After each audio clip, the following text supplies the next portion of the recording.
యాదాద్రిలో తాను కావాలనే కింద పీటపై కూర్చున్నానని చెప్పారు డిప్యూటీ సీఎం భట్టి విక్రమార్క. తనను ఎవరు కింద కూర్చోమని చెప్పలేదు, దేవుడి ముందు కింద కూర్చొని ఆశీర్వాదం తీసుకున్నట్టు చెప్పారు. ఫోటోపై ట్రోల్స్ రావడం బాధాకరమని భట్టి విక్రమార్క చెప్పారు.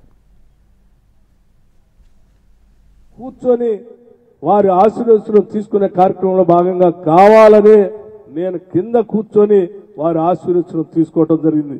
ఎందుకంటే నా మనస్ఫూర్తిగా మనసు నిండా ఉన్నటువంటి ఆ పేదలకు ఇచ్చేటువంటి ఇళ్ల కళ నిజమైనందుకు వారికి ప్రత్యేకంగా కృతజ్ఞతలు చెప్పుకోవడం కోసం నేనే కావాలని అక్కడ చిన్న పీట మీద కూర్చొని వారికి మనస్ఫూర్తిగా నిండు మనసుతో ధన్యవాదాలు చెప్పే కార్యక్రమంలో నేను ముందుకు వెళ్ళాను. కానీ దురదృష్టం, సరే ఆ చిన్న ఫోటోని తీసుకొని రాష్ట్రంలో చాలా మంది ట్రోల్ చేశారు.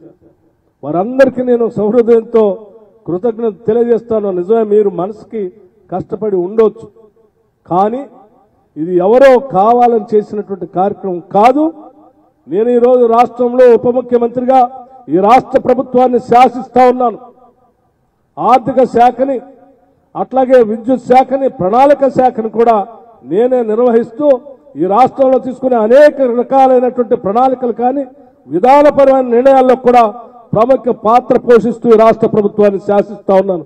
నేను ఎవరికో తల వంచేవాడిని కాదు, ఎవరో పక్కన కూర్చోబెట్టేవాడిని అంతకంటే కాదు, ఆత్మగౌరవం చంపుకునేవాడిని కాదు, ఎవరికి కూడా ఆత్మగౌరవం కిందికి తీసుకొచ్చే కార్యక్రమం కూడా చేసేవాడిని కాదు. సౌహృదయంతో దీన్ని అర్థం చేసుకోవాల్సిందిగా వారందరికీ నేను విజ్ఞప్తి చేస్తూ